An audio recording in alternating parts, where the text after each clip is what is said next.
The founder and CEO of Byju's, Raveendran Byju, was heard saying, "If you give me even 100 rupees, I'll invest it back in Byju's." He probably must have said that in the heat of the moment, because looking back at it in hindsight, he hasn't done that. In fact, he did quite the opposite. The story of Byju's has pretty much been up and down till now, and this roller coaster can be pretty much attributed to its promoter. When Mr. Raveendran and his immediate family sold their shares in the company, Byju's went down. And when he bought again, it's on its way back up again. This is a story of India's most valuable startup and how every business needs its owner, because no one bleeds for the company like its owner. And here's all the proof you're going to ever need for that.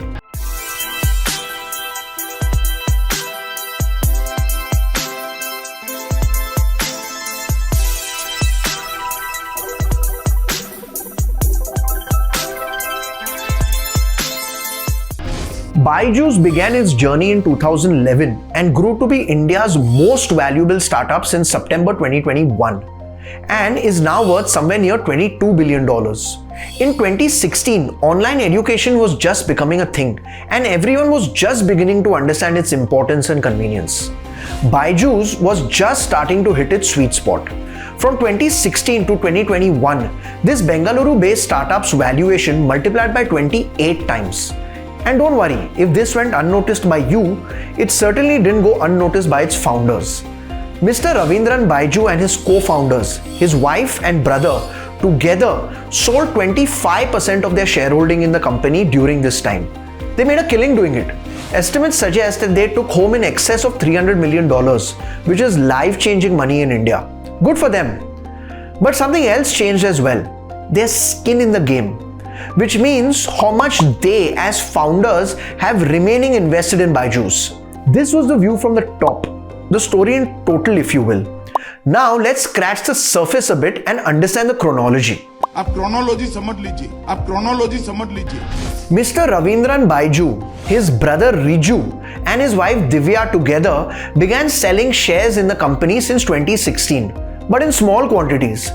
Rijju Raveendran began heavy selling in 2020 and by early 2021 he had sold almost all his stake in the company when Byju's valuation had skyrocketed. Now, some people claim that the founders knew the valuation had hit an all-time high during the depths of the pandemic when everyone was stuck at home and EdTech was the only way to continue education. And just to deflect attention, Mr. Raveendran Byju made his brother sell shares at that valuation and took home a handsome amount. Be that as it may, the result of this was that the shareholding of the promoters dropped by more than 25%.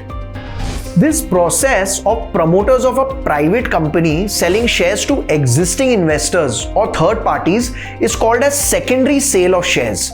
It happens everywhere. And it's a part and parcel of a typical startup. After all, promoters of startups should also reap the benefits of their hard work. Buy a house, pay off debt, and keep some income on the side, or whatever else.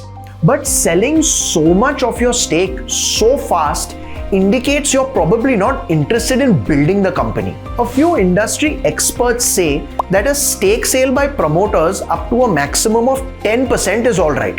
Anything beyond this is not comfortable.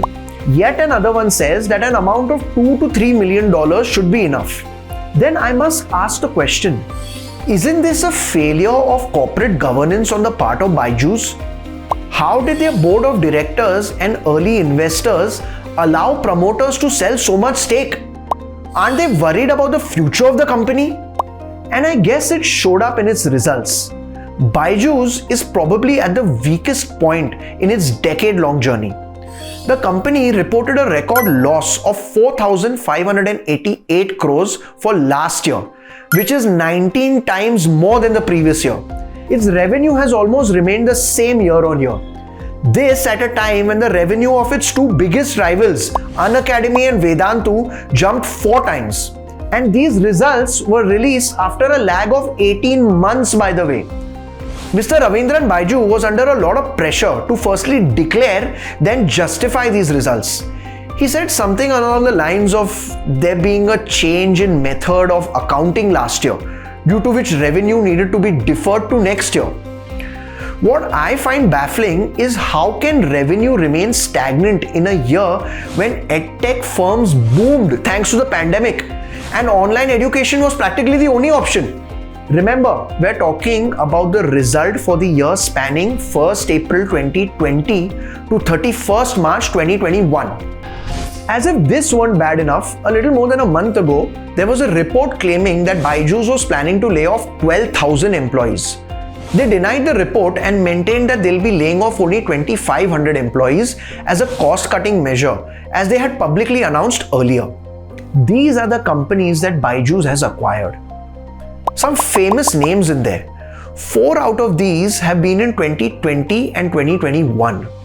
I hope the promoters had enough incentive and were fully involved in those deals, because all these recent acquisitions are loss-making companies, which have added to that massive figure of Byju's consolidated net loss. So that was Byju's, the world's most valuable edtech startup. But recently, there are a couple of events that have taken place that could turn this story around.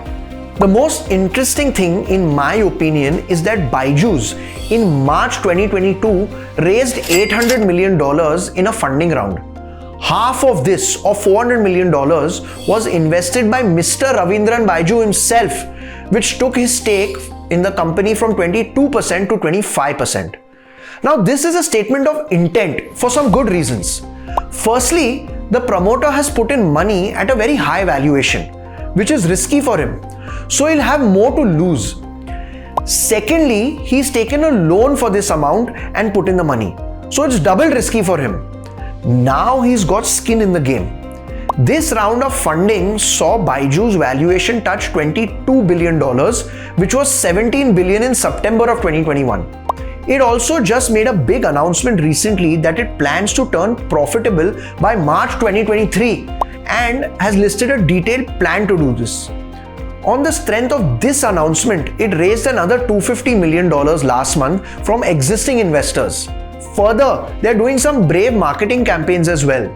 They're now one of the official sponsors of the 2022 FIFA World Cup in Qatar, making it the first edtech brand to sponsor this prestigious event globally. They've also roped in Lionel Messi as their brand ambassador. All this news amid the layoff news obviously caused a stir on social media. But these are brave decisions one can take only if the promoters are fully on board, because the backlash was pretty big. Then, Byju's also announced very recently that 4 out of their 5 big acquisitions will turn profitable by next year. And don't forget, the company is also planning its IPO pretty soon. In fact, it plans to be listed in India as well as USA. There's also some talk about Byju's wanting to list its newly acquired firm Akash Educational Services separately.